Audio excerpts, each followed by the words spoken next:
O, dito tayo kay Presidente. Ito ay isa pang report na aking ibibigay tungkol sa mga investigasyon at kaso sa mga questionable flood control project na ating nakita. May babalita ko po sa inyo na ang passport po ni Saldico ay kanselado na. Yari ka ngayon, Saldico! Nagtatago ka pa sa Saan ba nagtatago? Puerto Rico? Huwag ka dyan sa Puerto Rico. Saan ba si Saldico daw? Puerto Rico ba yun? Puerto Rico ba sa Valenzuela? Ganon? Alam mo, Saldico, doon ka kay Sara, magtago. Alam mo ba yung bansa na ng mga DDS tsaka ni Sara Duterte? Alam niyo po ba? May bansa sila eh. Bukod sa China, ang bansa ng mga Duterte, sa Portugal, nagtatago ka pa sa Portugal Portugal! Kaya sa Portugal pala, pwede kang maglakad ng citizenship mo. Citizenship sa Portugal, di ba? Gusto ko sa Iceland eh. Sa Iceland maganda. Lalo na pag lalaki ka, kulang lalaki dun eh.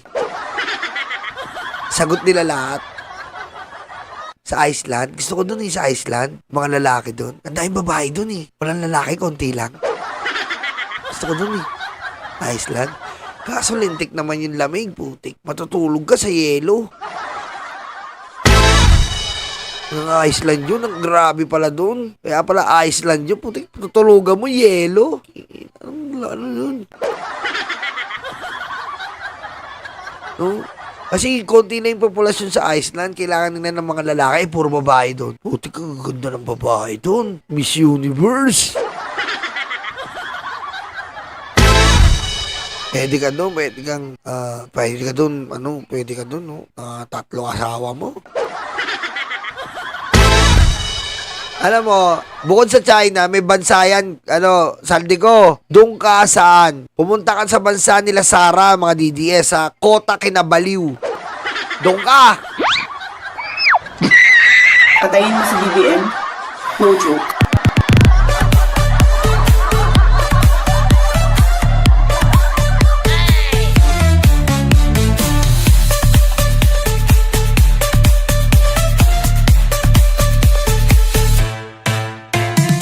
Diba? Doon ka sa Kota Kinabalu. Bagay kayo doon. Portugal po pala, Portugal. Kasi nalalakad doon yung visa. Ay, nalalakad doon yung citizenship. Kaya doon nagtatago. At in-instructionan ko na ang Department of Foreign Affairs, pati ang PNP, Ah. na makipag-ugnayan sa ating mga embassy sa iba't ibang bansa para tiyakin na hindi maaring magtago itong ating hinahabol na magtago doon sa kanilang bansa. At kung sakali man ay siya'y pupunta ron, ay i-report sa atin para naman ay maibalik natin siya dito sa Pilipinas. Kaugnay naman kay Sara Diskaya, sumuko naman siya kahapon sa NBI at nasa kustodyo na siya ng NBI. Inaantay ang formal ng paglabas ng kanyang warrant of arrest. Kayo't nakikita po natin, maganda naman ng takbo ng proseso at yung ating mga hinihilaang na kasama dito sa ganitong klaseng sindikato ay haharap sa hustisya. Sara Diskaya, nasa NBI na. May daladalang maleta. Kaso puro panty. Asahan po ninyo na patuloy pa rin ang ating investigasyon, patuloy pa rin ang ating pagpila ng mga kaso upang tiyakin na ang mga guilty dito sa ganitong klaseng iskandalo ay haharap sa batas at bukod dyan ay maibalik ang ninakaw na pera sa taon. Maraming salamat po. Magandang araw. Kita mo, yan ang presidente namin, mga DDS! Pare Eduardo, Sara Duterte, presidente ng Kota Kinabalu. Anak ka ng po. Yan ang presidente namin, mga DDS. Hindi yung katulad ng presidente nyo. Utik, miminger. Utik, puro patayan ang gusto. Ginawang yung Pilipinas. Utik, ginawang patayan. Hindi. Po tayo dito at gusto na natin linawin to kasi maganda po ito. Linawin lang po natin to. Ito po pina-prioritize ni Pangulong Bongbong Marcos, ang anti-dynasty bill po ay gawa po netong Independent People Commission Bill ay gawa po ni Kiko Pangilinan, Shell Jokno, na pinamimigay po yung ngipin nung nakaraan nung abogado, salbahe yun no? Si Congressman Cardema, at yung isa yan, basta sila, ayan. Karamihan po, dilaw, mga militanteng grupo, kakamping. Ang party list po, Reform Bill, Tito Soto, ayan, si Kakamping, si Risa, si Erwin, at si Madam Laila. Ayan po, okay? Yung kadena, si Bam Aquino. At yung party list, si Bam Aquino rin. Okay? Ano po ibig sabihin nito? Na ang Pangulo po, wala pong pinipili. Siyempre, dito pa lang kay Bam Aquino. Putik-putik kita pa niniwalaan, Aquino ka. Who you? Pero hindi po. Diba? Pero hindi po. Pinili ng Pangulo na pakinggan tong mga to. Bakit niya pinili? Bakit niya pinili? Kasi po, hindi niya iniisip to eh. Yung mga taong to, iniisip niya yung kapakinabangan ng ating mga kababayan. Yung po ang iniisip ng Pangulo, hindi po all about person, hindi po all about colors. It's not all about that. It's the law that will help our Filipino people imploring the aid of the Almighty God. If this bill would pass, it will benefit our fellow Filipino people. Okay? Because actually, if the president is really not so good and really not so transparent, he will not prioritize this bill. Because it's constructed by the kakamping, by the yellow, by the activists, but the president choose to listen to this kind of bill. Okay? At saka nga pala, hayop ka, tsupaeng, tumahimik ka dyan. Anak ka ng po. Nahirapan ako dun, At saka nga pala, eto lang po, bilang pakiusap ko, kaya na Ma'am Laila Adelima at kaya Shell Jokno.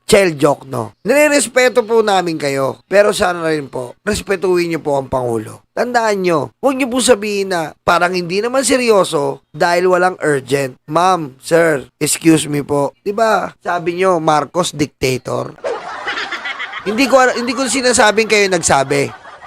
Pero yung iba dyan, na mga dilaw, yung ibang mga kakamping, yung ibang mga activist, sinasabi Marcos dictator. Tapos gusto nyo pong pagawa sa Pangulo as urgent, di parang inutusan nyo rin siya maging dictator.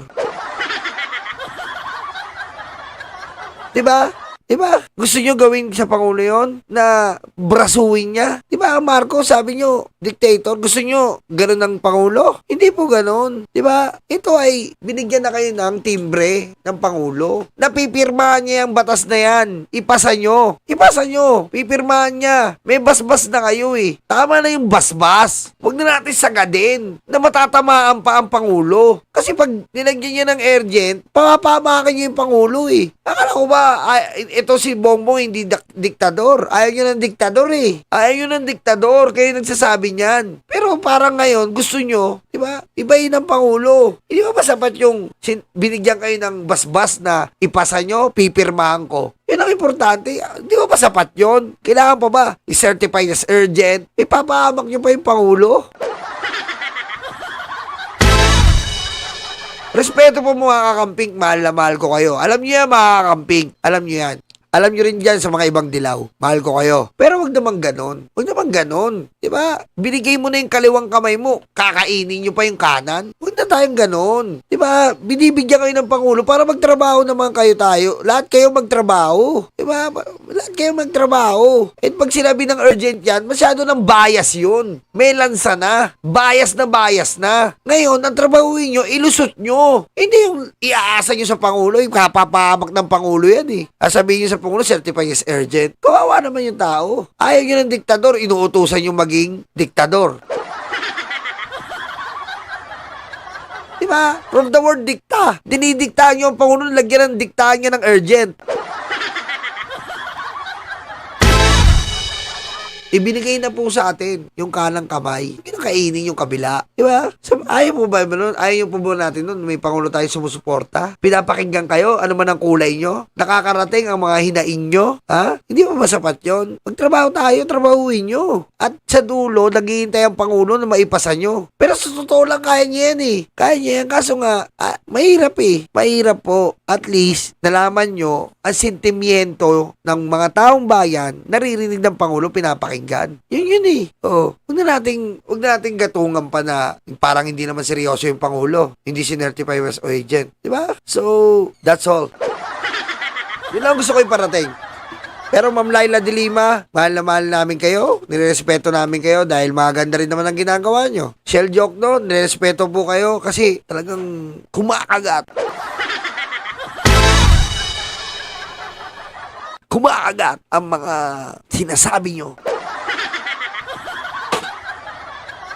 Diba? Yun lang po ang sentimiento ko. Hindi kaya ng Pangulo to. The President cannot do this alone. We must stand together. We must help each other in order to have a bagong Pilipinas. And you will not have a bagong Pilipinas if you are not bagong Pilipino. Okay? You understand what I'm saying about?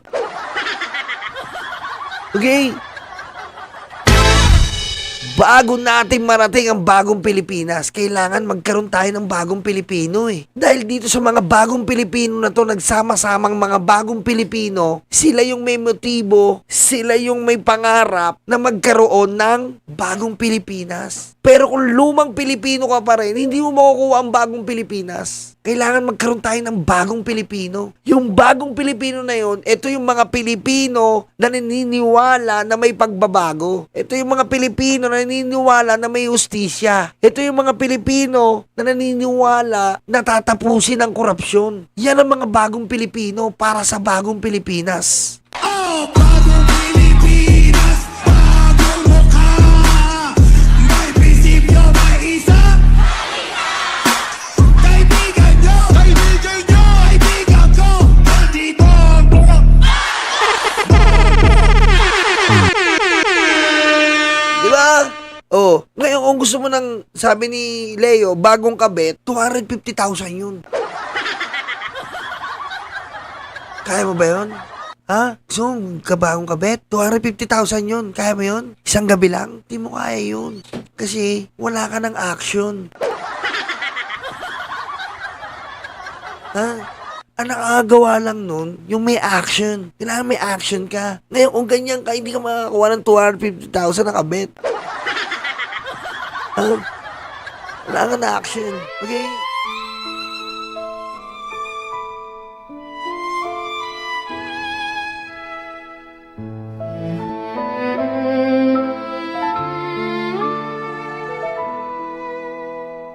Nakaupo ako, lumalamon sila.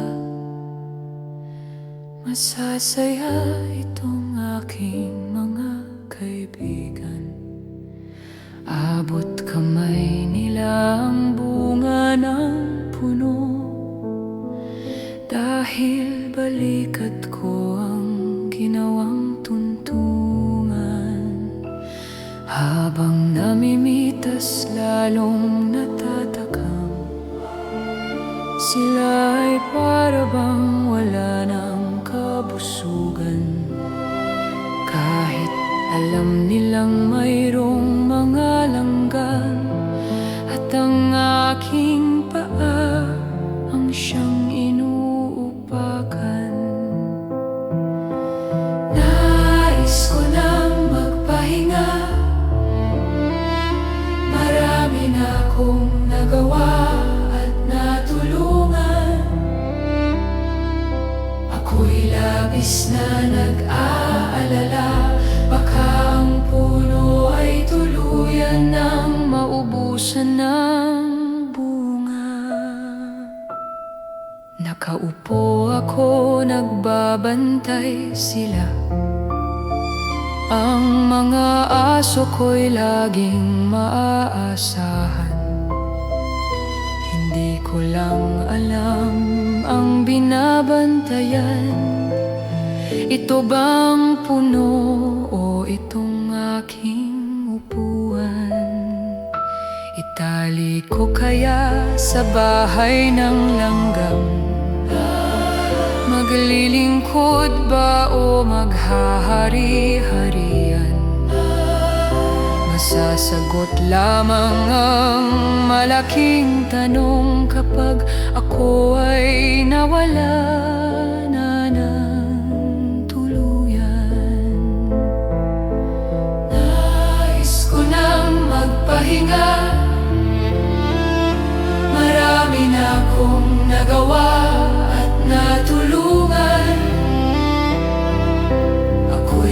labis na nag-aalala, baka itong mga aso ay maulol at magwala.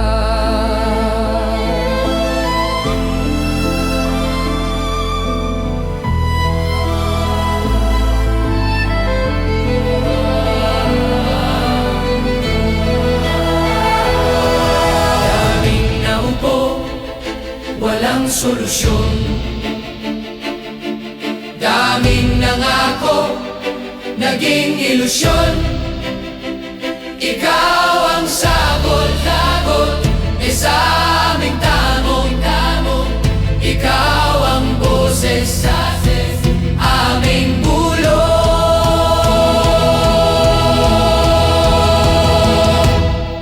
Nilalait ka at sinisira ng kinakaya mo para sa bayan. Ikaw ang aming tagumpay, bonbon, walang kapantay.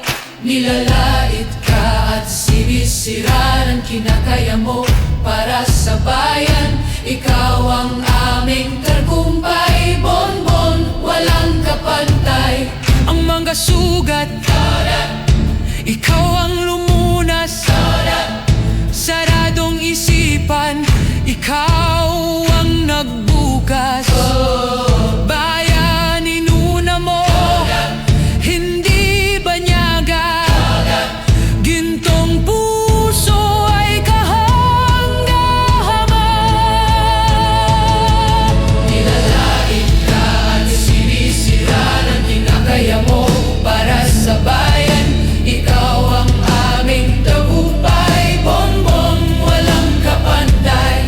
Nilalait ka at sinisira ang kinakaya mo para sa bayan. Ikaw ang aming tagumpay, bonbon, walang kapantay.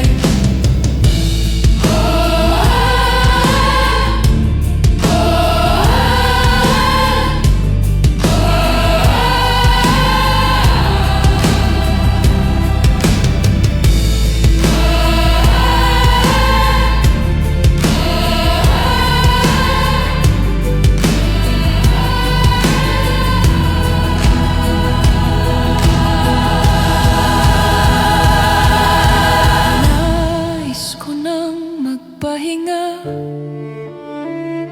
marami na kong nagawa at natulungan. Ako'y labis na nag-aalala, baka itong mga aso